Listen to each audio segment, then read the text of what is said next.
sold-out stadium right before the team takes the field to go win a game. I cannot be more excited about Coach Dillingham and all the new energy and leadership he's brought to the team. I cannot be more excited to follow my Sun Devils and watch them get back to where they belong. Go Devils.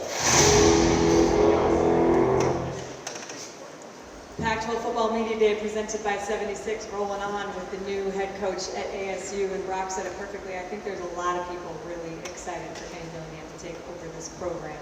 We saw the emotion when you had your introductory press conference. I talked to some of your guys, and I heard about that first team meeting. It sounds like it got a little wild. I'm just curious, and I want to talk about Bo Nix in a minute too, but you being able to take this job, being at Media Days for the first time, soaking it in. I know you haven't coached a game yet, but what is the experience of being the ASU head coach been like for you so far? Yeah, I mean, it's just people. I mean, that's what it's about, is people. That's why coming home to Arizona State is special. It's because I grew up watching people play. It's back home to where my family is. It's just about the people. That's what this is, big old thing we call life is about. And that's what makes Arizona State special, is not just the place, but the people that represent the place. Can I ask about Bo Nix real quick? Because that was great that you were just perched right over there like a veteran, just eavesdropping. Oh yeah, I mean, he was talking. I wanted to listen to him talk. He's a smart dude, so I wanted to see if I could learn something. So we're going to open up for questions. All right, yeah, we'll open up to questions for the media. Please raise your hand. We'll bring the microphone over to you. Just state your name and affiliation with the question. We'll start over here in the second booth on the left. Chris? Chris Cartman, Sun Devil Source. Kenny, a lot of talk in the room today about quarterbacks, and you're trying to find your quarterback. Just wanted an update on where you think that's at going into fall camp and the capability that you have from that group. Yeah, I think we have Drew, we have Trenton, we have Jaden, who are all going to compete for that spot. And when a leader emerges, we'll name a starter. And I think that's the thing about quarterback, is everybody should know he's the quarterback. It shouldn't have to be me stating this is our quarterback. You would hope, right, that one person is clearly the guy. And when that person steps up, we'll name the starter. And then no matter what, we'll name the starter at least a week prior to the first game. If nobody clearly separates themselves, then it's not going to be like random starter runs out there week one and it's a mystery. Our team needs to know who their captain is, and the sooner we can tell them who that is, the better. Next question is on the right, on the far back. Will Decker, LA Football Network. Coach, the first guy that ever gave you a coaching gig, Charlie Regal from Chaparral High School in Scottsdale, Arizona, is currently on your staff. Talk to me about that full circle moment about giving him the call to come and work for you at your first job at ASU.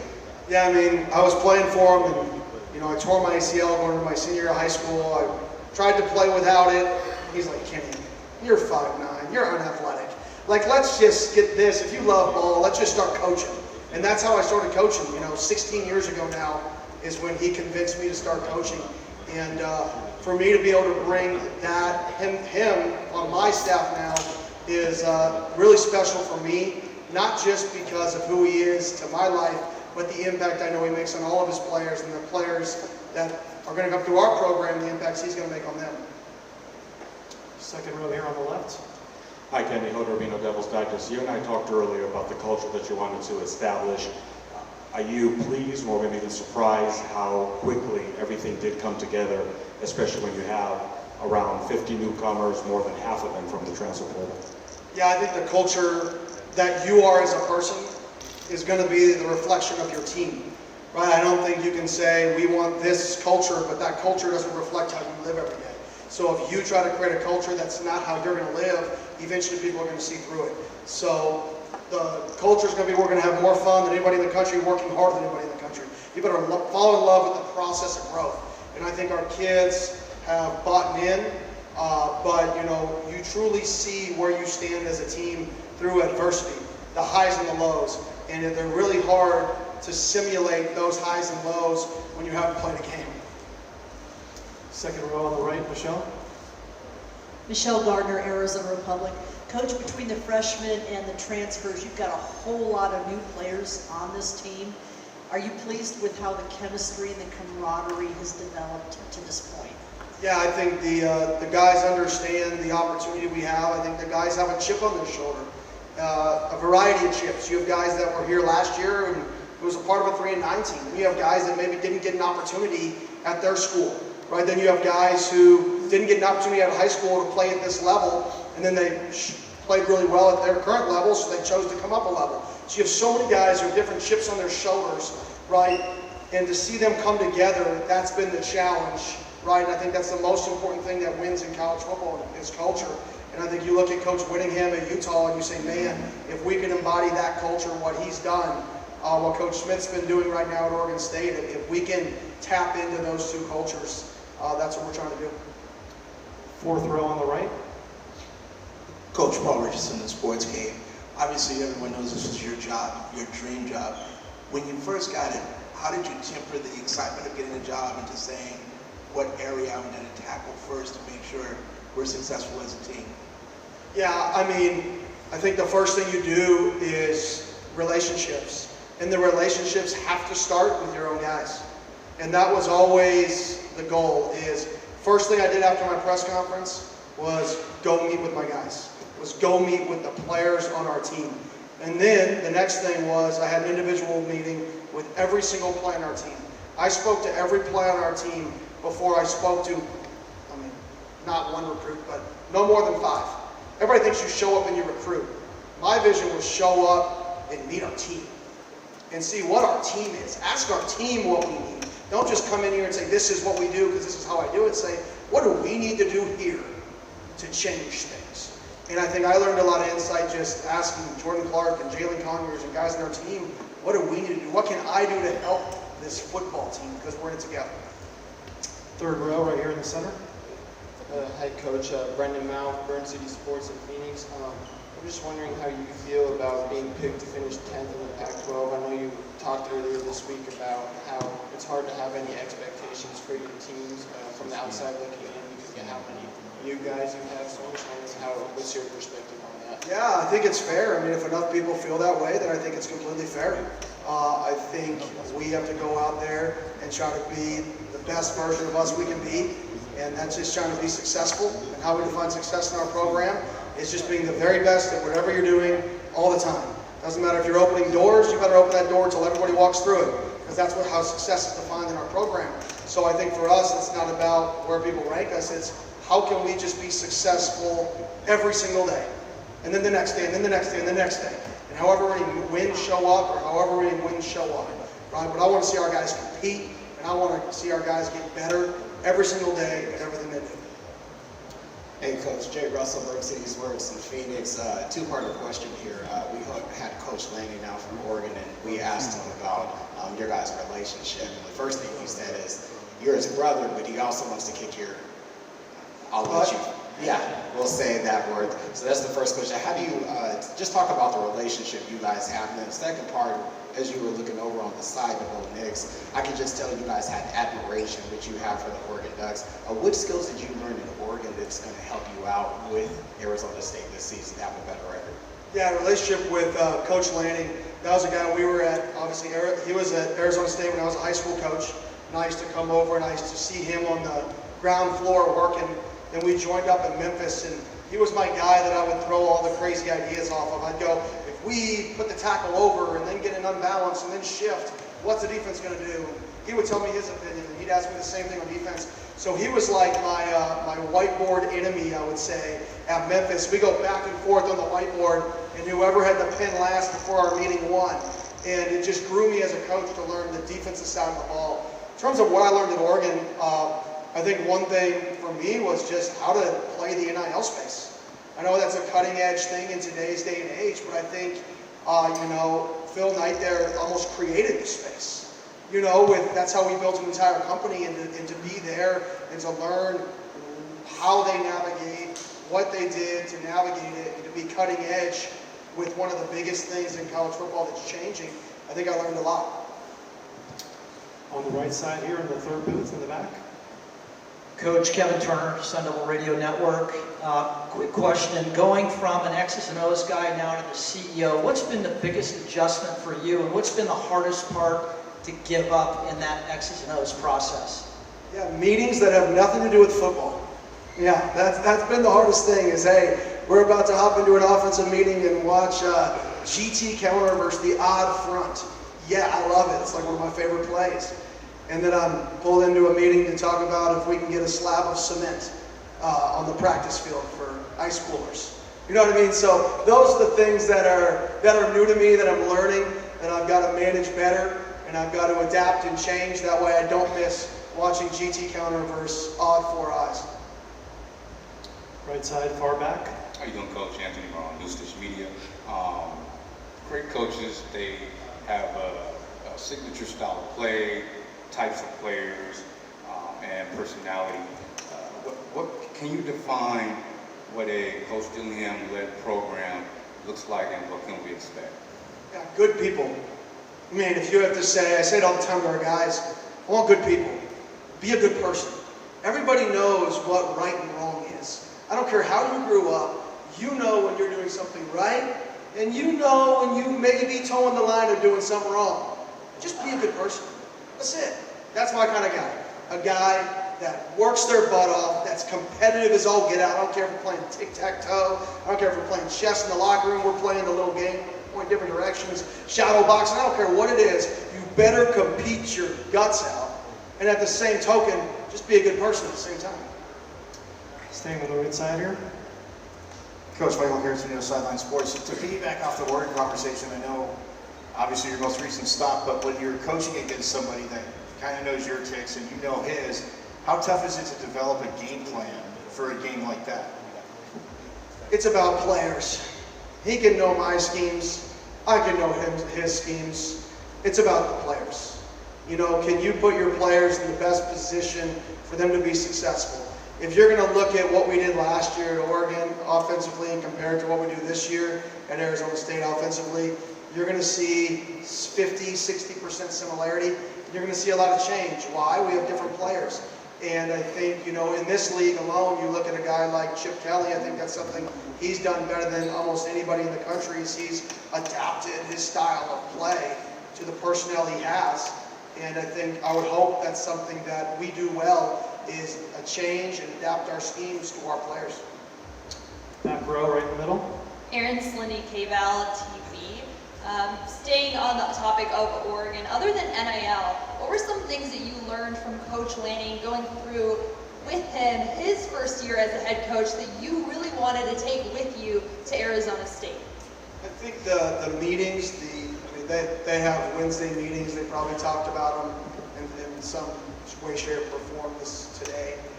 Wednesday meetings, just to talk, have hard conversations, and just to grow together as a team. I think taking that mantra and putting my own spin on it, and making sure that you as a team are building relationships year-round. You don't just flip a switch and say, it's fall camp, get to know each other. It's a year-round process to get to know each other and build that quote-unquote family. Far left to the back here. Richard Johnson, Sports Illustrated. Kenny, just earlier you mentioned running counter against four eyes. I was just curious because I know you run a lot of counter. What is it about four eyes that makes it difficult or easy? Well, you just have solo blocks at tackle. When you get guys that play head up, it turns into a one-on-one game, right? So, you know, attaching tight ends to the front side at counter versus four eyes, and seeing if they shade the front or tilt the front to a tight end, or seeing if they stay in four eyes to create doubles, whatever that looks like. It just makes it more difficult to create angles when you don't add tight ends or you don't arc block. You have to be more creative offensively when teams end up in four eyes and you're trying to run GT counter. Back row on the left. Coach, Luke Lynn here, 12 Sports, out of Phoenix. You'll see me about 11 o'clock. A little ways to go until the season starts, but up to this point, what do you like most about the team you've assembled, and what do you think still needs the most work as we approach the opener? Yeah, I like the fact that our guys are hanging out with each other. You know, when we have all the new guys, it's really easy to be clingy. You have certain people that hang out with each other because they're comfortable. I'm seeing a guy who showed up a month ago, hang out with the crew of kids that I've been friends with for 3 years, mixed in with a kid who showed up in spring. And I think when you're trying to build a culture, which is the #1 thing, it's who are they hanging out with?